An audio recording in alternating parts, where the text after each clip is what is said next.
Welcome to Independence, the FIEC podcast. My name's Phil Topham, Executive Director of the FIEC, and it's time for In the News, our regular look at the news stories that have been going on in our world. And with me as ever is our National Director, John Stevens. Hello, John. Hi, Phil. And our Head of National Ministries, Adrian Reynolds. Hello. Come on, the Wanderers. Yes, indeed. In the final this Sunday. It's a big weekend, Papa John's. Anyway, we won't come back to that. We've said far too much about it on this podcast.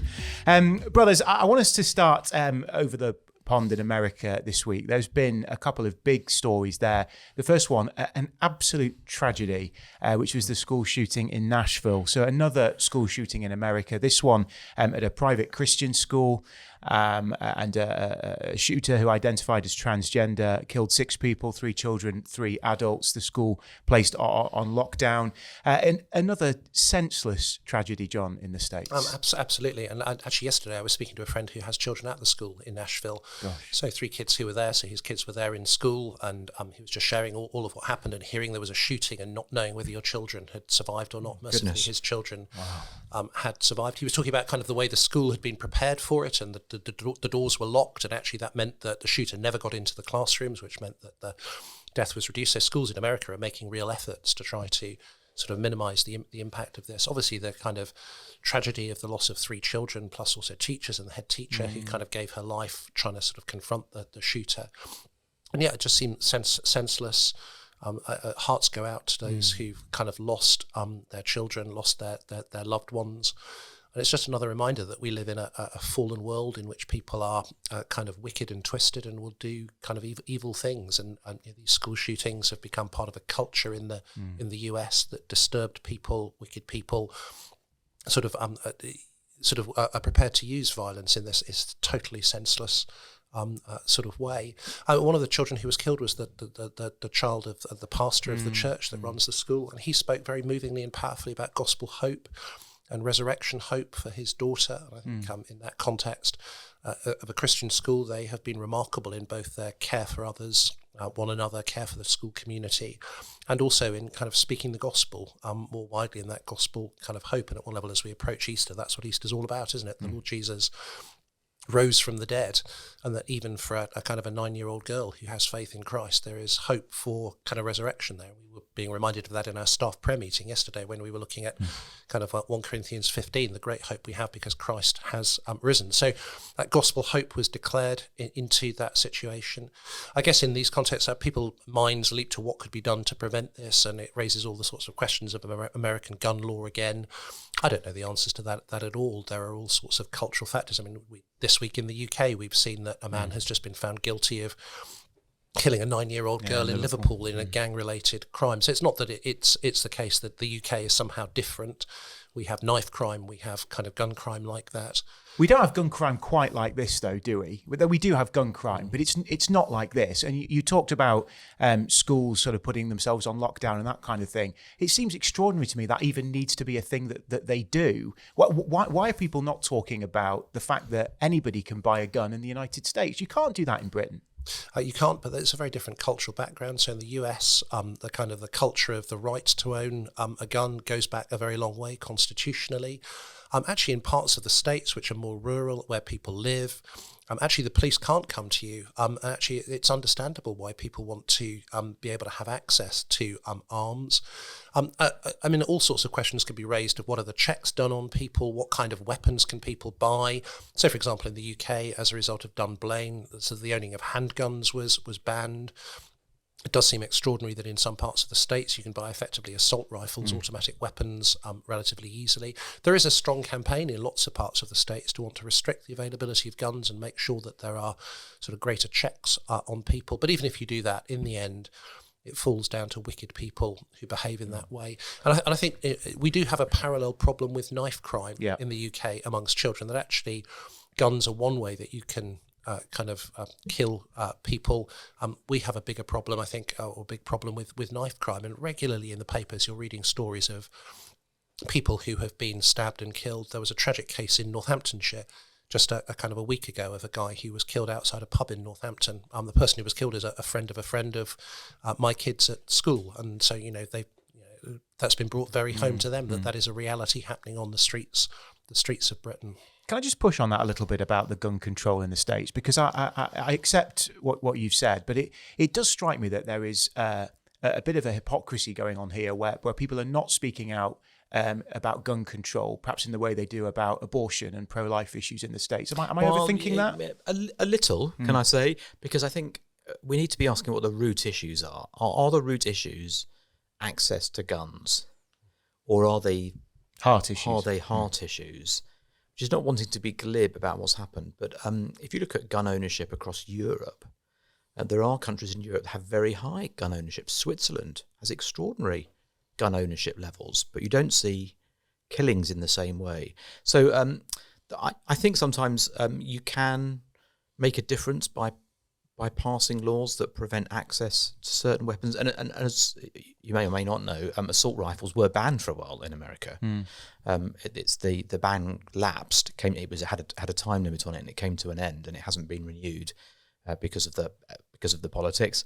But I wonder if we need to go a bit more deeply into things than that. And actually, it is something about culture. It is something about the heart. And actually, these are very difficult things to talk about. It's easy to say, well, if we ban this and ban that, then everything will be changed.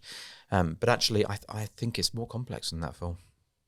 And I think that's true of lots of things. Whenever something happens, whenever there's a tragedy, even in our country, the natural reaction is something must be done. Yeah, we must pass a law. Something must be changed, as if that will solve it. And I think we do need to recognise that cultures are different. Every culture is making judgments between freedom and risk that goes with that freedom.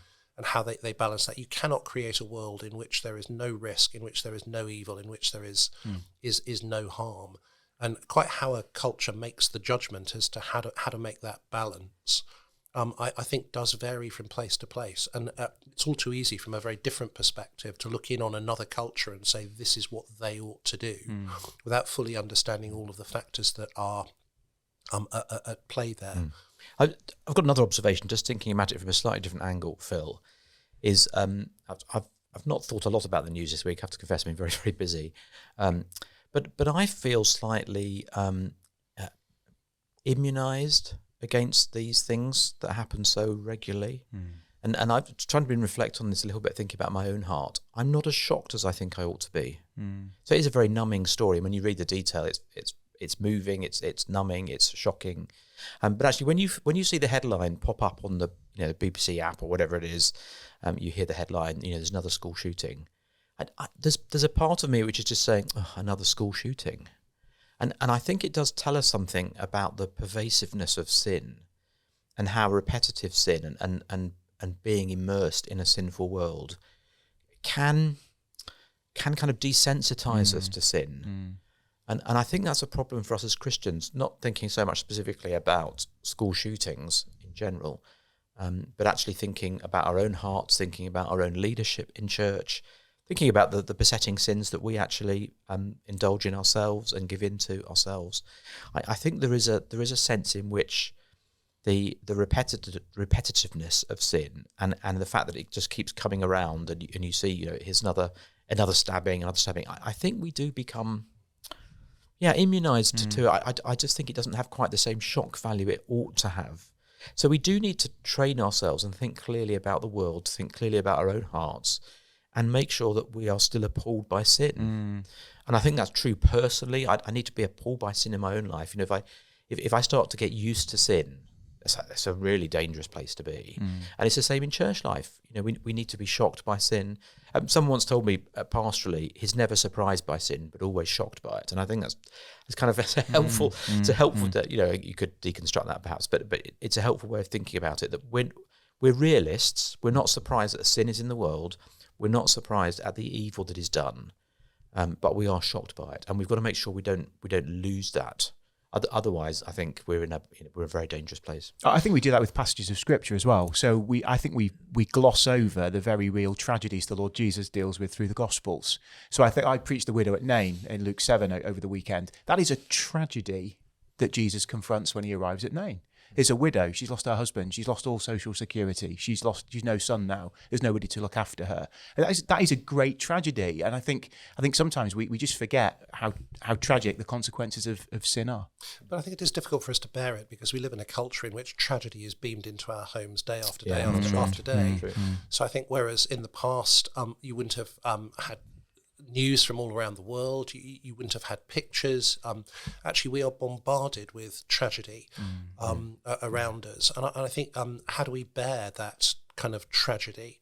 And at one level, I'm not sure as human beings we are meant to bear all the tragedies of the world. We can't emotionally feel about all of those all of the time. So that is right. But we are in a situation in which actually I think we hear those things and we partly kind of despair and can't emotionally engage in them because actually we do want something to be done. We do want it to be better. We know that we can't do something. And there's all of the frustration of that. I think probably we've lost a little bit of the biblical need to lament, that actually the Bible does give us resources to deal with tragedy and bring that to God and, in a sense, share with God our grief at what has happened. There is a right and proper place for lamenting over those things. So actually we don't have to carry the emotional burden ourselves. Lament is a way in which we pass over that emotional burden kind of to God, who is the one who's going to bring about and accomplish his purposes. And I think we've lost something of the art of doing that because we fall into it must be fixed is our initial reaction rather than lamenting and bringing it to God. That's interesting what you're saying there, John, about what we bear. So we had a little chat in the corridor this morning and I said to you, what are the good news stories this week? Because I couldn't think of any and you couldn't either.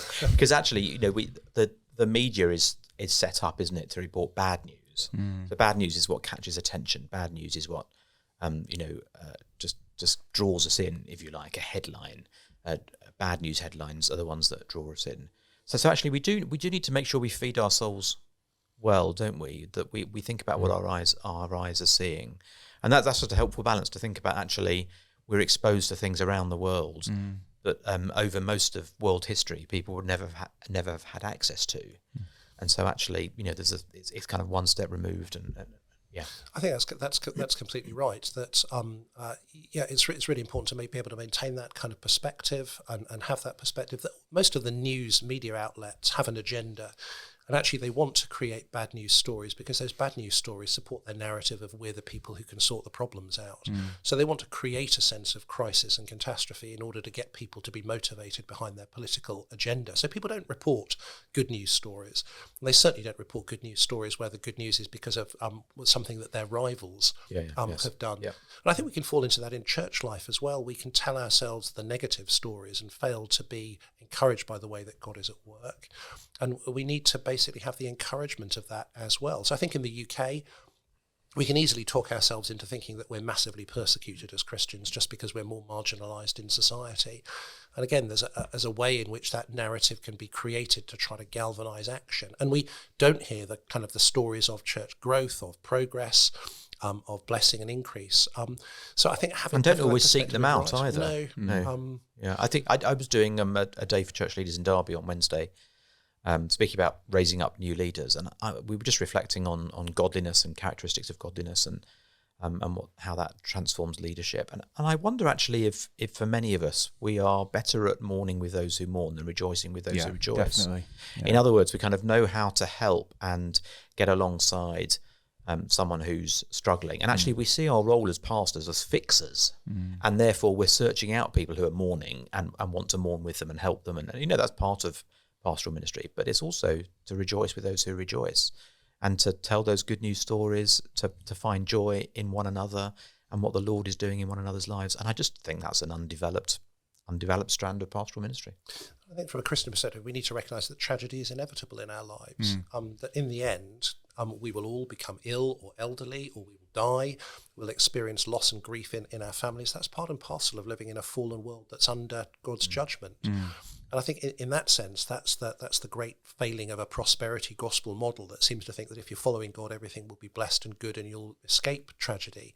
The Bible doesn't promise that. It says that is the reality. You will have trouble in this world. These things will happen because of sort of sin, because of a fallen, cursed world, because of evil, wicked people. Our hope is that God in the end will put everything right and renew everything. And this is another pod, but I don't think we know how to grieve either. So I think we mistake, we have this sort of sense of national mourning and we don't really have any other category than the sort of public display of. So I just don't think we know how to grieve generally for loss, and actually that's not just loss of in terms of death. That's loss in terms of health and a job perhaps, or identity, our identity in the world. We just don't know how to. I mean, it's connected to what you're saying about lamenting. We don't know how to deal with loss, I don't think. So we'll come back to that one perhaps, Phil. Maybe. Well, let's just stay in the States. Moving on. Extraordinary story developing overnight about the former president, Donald Trump. Seems he's going to be indicted over allegations that he paid hush money to a glamour model who he was said to have had a liaison with. He's going to be the first ex-US president to face a criminal charge. Extraordinarily, I was reading this morning, it won't necessarily derail his push for the presidency at the next election in the US, and some actually saying this will galvanise his base. It goes back to what you were just saying about how the stories are presented, John. So actually, this might actually strengthen him because it will feed the narrative of the world is against Donald Trump. I mean, it's a circus, isn't it? Said Phil Topham, executive director of. It looks what it looks like. I mean, I don't understand American politics. I read quite a lot of politics. I enjoy politics, but I really do struggle to understand American politics. And I talk to friends that are over there, and I think we don't realise quite how politicised life is.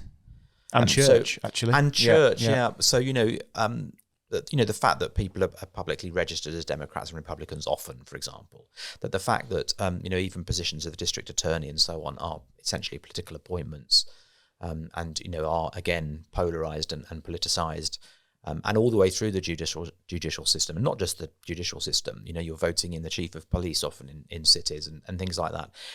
I just think we are. I mean, you could argue that under the surface there is an element of our judicial system being politicized. People are appointed and those sorts of things, but it's not like it is in the States. And I think, talking to friends who live there, unless you live there, you really don't quite understand how politicized everything is now become.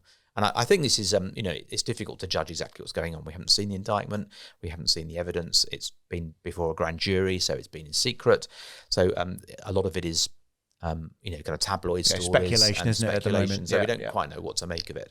But it is just a reminder that the United States of stateside is extraordinarily politicised. I mean, you're right that he's the first person to have been charged in that way. That's not because there haven't been American presidents who could have been charged.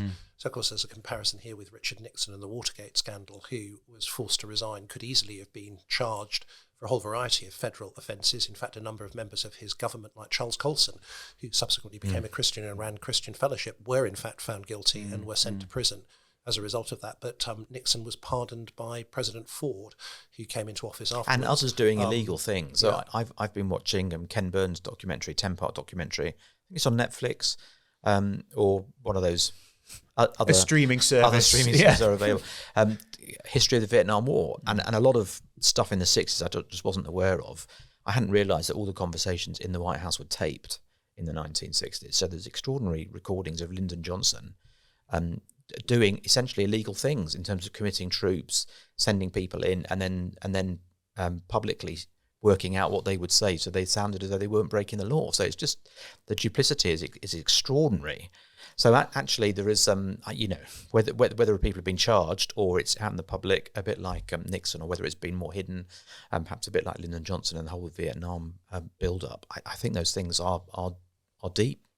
And it's right and proper that leaders, even the most powerful leaders, are not above the law. That's right. That they're held to account. So here the claim is a bribe of $130,000 was paid.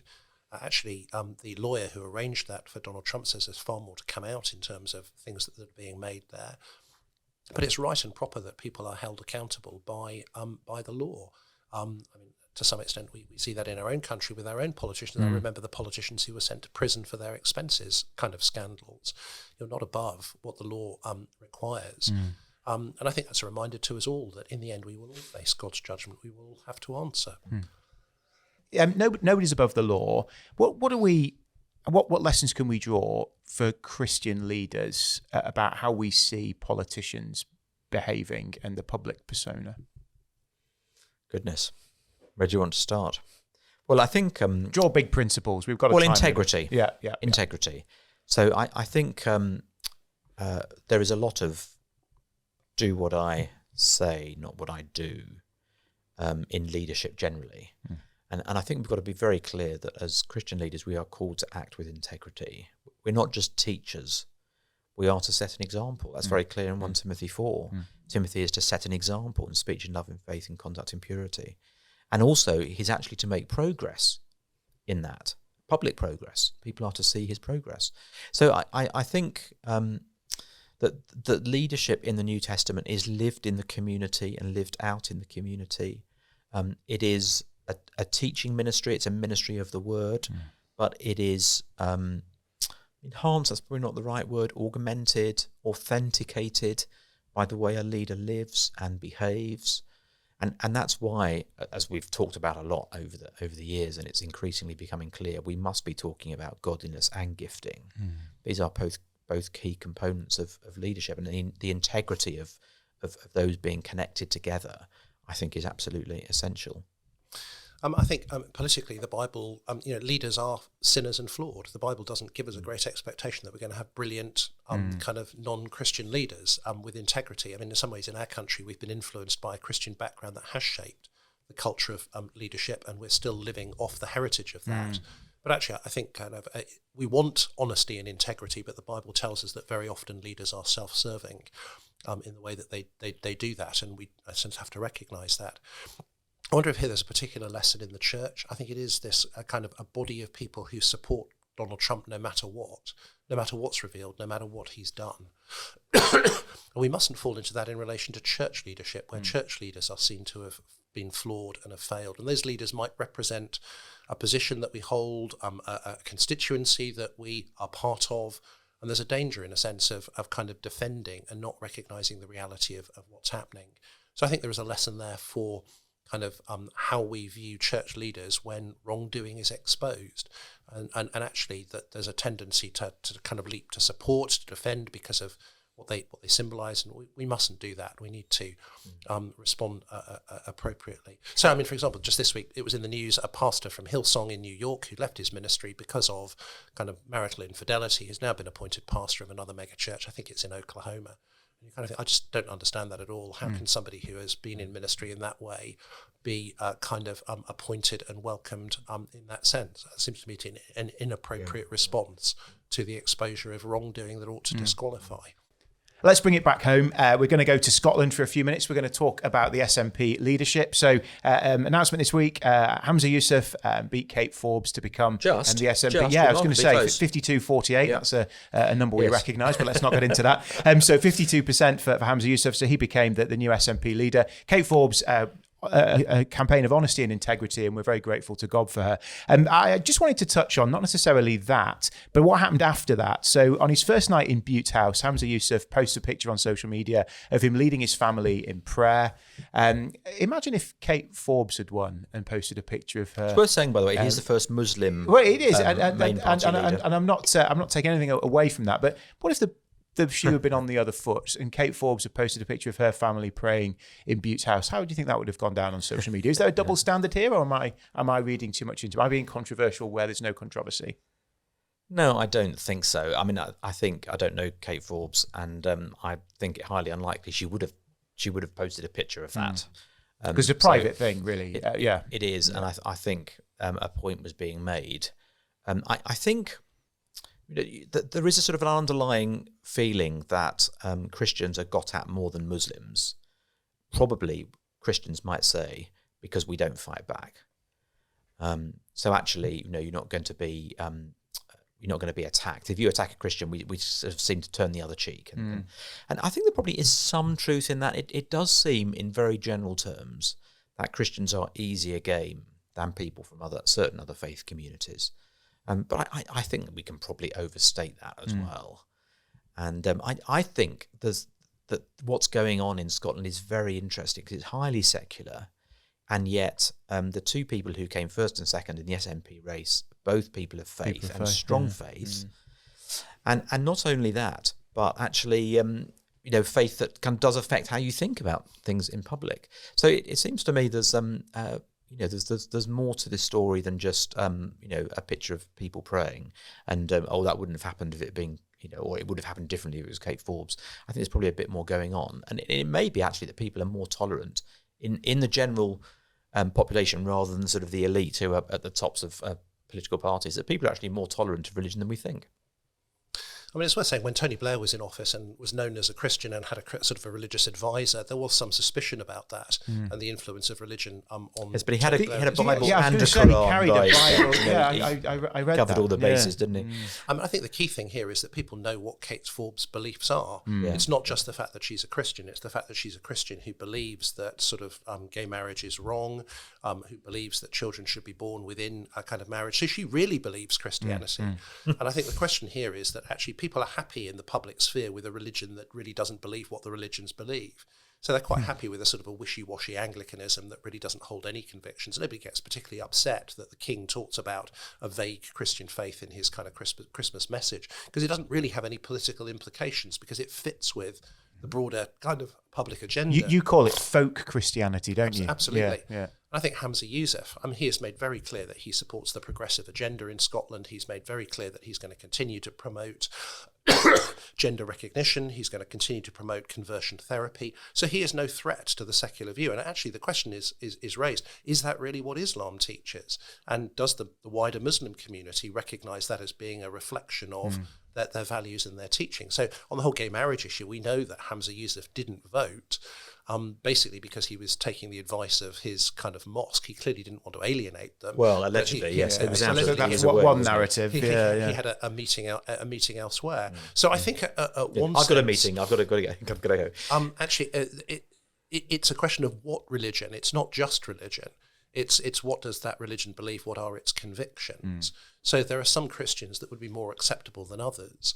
Basically, those who, in a sense, have abandoned what we might see as being the core kind of convictions and beliefs that the Bible teaches that are unacceptable in our secular culture. We will see how he gets on in office as the leader of the SNP and indeed Scotland's First Minister. Finally, before we go, it's Word Alive coming up in a few days. Yeah. So we all love the local church, Adrian. We all love being part of the local church. What part then do conferences like this play in the life of the believer? Because we believe in the local church doesn't mean that we don't believe in doing things collaboratively together.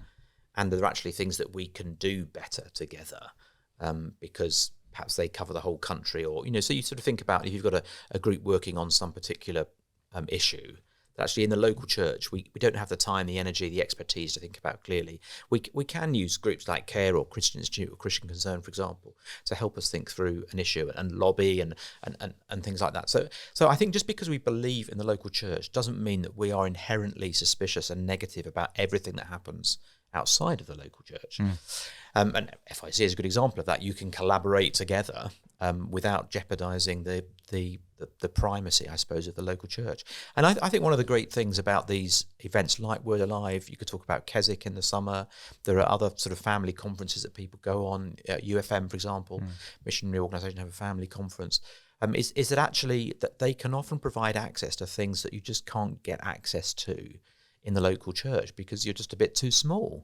So I'm really looking forward. We're off to Word Live this week, and I'm doing a little bit of teaching, but I'm really looking forward to going to a couple of seminars on autism and some other things. I think actually these are quite specialist subjects I want to know more about, and I wouldn't be able to access that teaching elsewhere. Word Alive is pretty expensive. FIEC is much cheaper. I mean, there are sort of different levels you can access these things.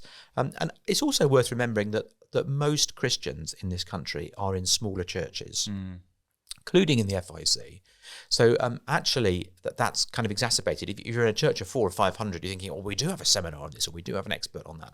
But most people are in churches, perhaps where they haven't even got a regular preacher, and just going and being fed, especially, and John, you can perhaps talk about this a little bit more, having really good children's work for your children to plug into. They might feel alone and isolated in your church, one of just a handful perhaps. But to go somewhere where they're mixing with other children their age who are all believers, I just think these things can have enormous importance. They're serving the local church, they're not replacing it. I think that's right. And I think, there is much encouragement of gathering together with a larger group of Christians. And you sort of see that dynamic through the Bible. Actually, in the Old Testament, you meet locally in your synagogue, but you come together in bigger gatherings occasionally. And there's a great encouragement of being part of that bigger kind of people of God. You inevitably meet a wider range of people, different people. In that sense, it's a little bit more of an approximation or a slightly bigger foretaste of what it might be when we're all going to be gathered together as God's people. So for most of us who are in churches of 100, 120, to gather together and sing with 2,000 people is just hugely kind of encouraging and fostering those relationships. I think for our kids, it's been hugely significant. If they're in a small church with a small youth group with maybe no kids at kind of school who are also Christians, actually you can feel very isolated and very different. Suddenly you're with a large group of people where actually you're Christians together, and that's been tremendously helpful to our children in terms of sustaining them and keeping them going. It was Spring Harvest when I was growing up and thoroughly enjoyed it. Yeah, absolutely. Yeah. So I used to go when I was a kid to Spring Harvest. Yeah. Brothers, I've got some news. Oh, go on. Today we are launching the Independence Club, Phil, right? Which is great news. For $29.99 a month, you can have early access to episodes. You can have exclusive episodes. Extra content from John Stevens. And live content as well. You can interact. You can interact live with us as we record. Brilliant. I think that's really good value. As we reach a larger audience, it's really important that we kind of sustain the work. So $29.99 a month, pounds. Yeah. Really good value. You can sign up online, I'm pretty sure, somewhere. Yeah, and we're launching that on April the 1st. We are, yes. Go for it. Very good. Excellent, brothers. Thank you very much. Good to chat with you today. Always free. The free church, always free. Yeah. Enjoy Word Alive, and we'll talk to you again after Easter. Happy Easter. Phil. Thanks, Phil.